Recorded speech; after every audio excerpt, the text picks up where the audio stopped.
నమస్కారం, వార్తలకి స్వాగతం. ముందుగా ముఖ్యాంశాలు. అంగరంగ వైభవంగా 4వసారి ముఖ్యమంత్రిగా ప్రమాణ స్వీకారం చేసిన నారా చంద్రబాబు నాయుడు. సంబరాలు చేసుకున్న టీడీపీ శ్రేణులు.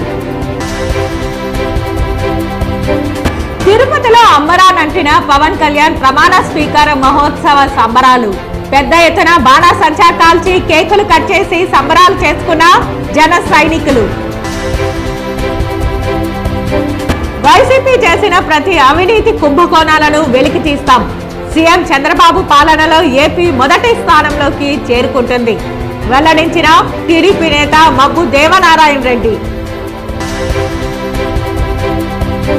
పిల్లలు పనిలో కాదు, బడిలో ఉండాలి.